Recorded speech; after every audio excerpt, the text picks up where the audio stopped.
इस कारण देवर्षि नारद को बनना पड़ा था एक बार बंदर।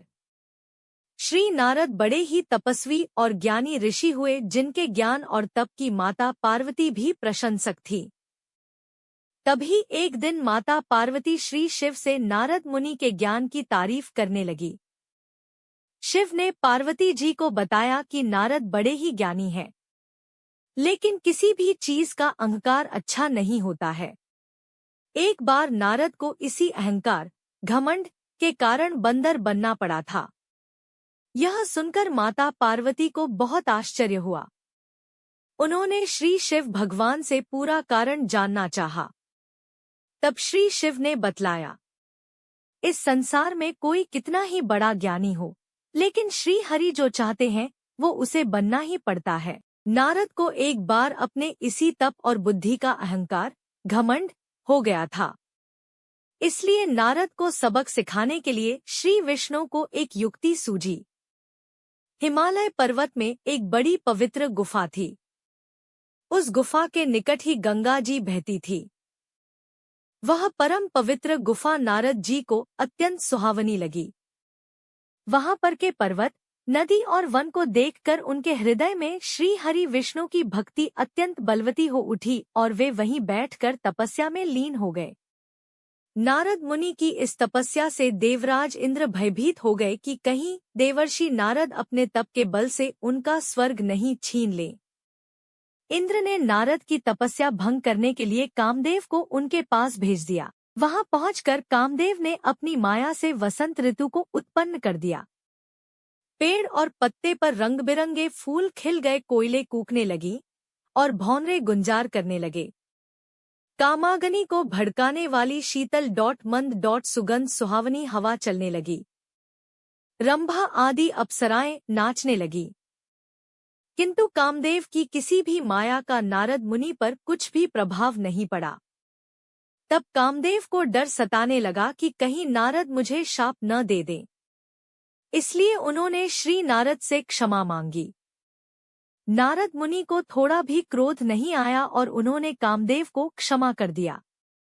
कामदेव वापस अपने लोक में चले गए। कामदेव के चले जाने पर नारद मुनि के मन में अहंकार, घमंड हो गया कि मैंने कामदेव को जीत लिया। वहां से वे शिव जी के पास चले गए और उन्हें अपने कामदेव को हारने का हाल कह सुनाया। भगवान शिव समझ गए कि नारद को अहंकार हो गया है। शंकर जी ने सोचा कि यदि इनके अहंकार की बात विष्णु जी जान गए तो नारद के लिए अच्छा नहीं होगा। इसलिए उन्होंने नारद से कहा कि तुमने जो बात मुझे बताई है उसे श्री हरि को मत बताना। नारद जी को शिव जी की यह बात अच्छी नहीं लगी। उन्होंने सोचा कि आज तो मैंने कामदेव को हराया है और ये भी किसी को नहीं बताऊं। नारद जी क्षीर सागर पहुंचे गए और शिव जी के मना करने के बाद भी सारी कथा उन्हें सुना दी। भगवान विष्णु समझ गए कि आज तो नारद को अहंकार, घमंड ने घेर लिया है। अपने भक्त के अहंकार को वे सह नहीं पाते, इसलिए उन्होंने अपने मन में सोचा कि मैं ऐसा उपाय करूंगा कि नारद का घमंड भी दूर हो जाए और मेरी लीला भी चलती रहे। नारद जी जब श्री विष्णु से विदा होकर चले तो उनका अभिमान और भी बढ़ गया।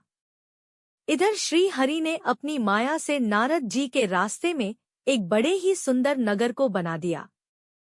उस नगर में शीलनिधि नाम का वैभवशाली राजा रहता था। उस राजा की विश्व मोहिनी नाम की बहुत ही सुंदर बेटी थी, जिसके रूप को देखकर लक्ष्मी भी मोहित हो जाए। विश्व मोहिनी स्वयंवर करना चाहती थी, इसलिए कई राजा उस नगर में आए हुए थे। नारद जी उस नगर के राजा के यहाँ पहुँचे तो राजा ने उनका पूजन करके उन्हें आसन पर बैठाया। फिर उनसे अपनी कन्या की हस्तरेखा देखकर उसके गुणदोष बताने के लिए कहा। उस कन्या के रूप को देखकर नारद मुनि वैराग्य भूल गए और उसे देखते ही रह गए।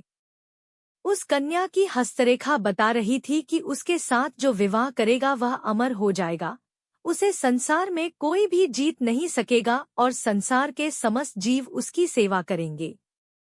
यह बात नारद मुनि ने राजा को नहीं बताई और राजा को उन्होंने अपनी ओर से बनाकर कुछ और अच्छी बातें कह दी।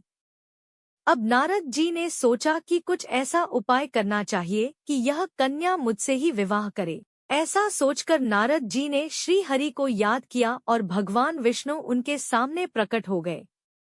नारद जी ने उन्हें सारी बात बताई और कहने लगे, हे नाथ, आप मुझे अपना सुंदर रूप दे दो ताकि मैं उस कन्या से विवाह कर सकूं।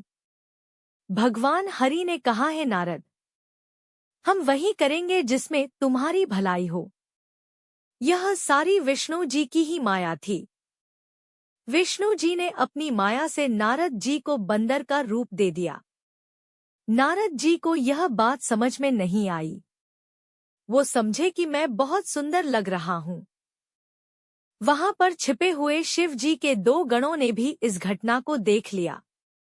ऋषिराज नारद तत्काल विश्व मोहिनी के स्वयंवर में पहुंच गए और साथ ही शिव जी के वे दोनों गण भी ब्राह्मण का रूप बनाकर वहां पहुंच गए। वे दोनों गण नारद जी को सुनाकर कहने लगे कि भगवान ने इन्हें इतना सुंदर रूप दिया है कि राजकुमारी सिर्फ इन पर ही रीझेगी। उनकी बातों से नारद जी मन ही मन बहुत खुश हुए। स्वयं भगवान विष्णु भी उस स्वयंवर में एक राजा का रूप धारण कर आ गए।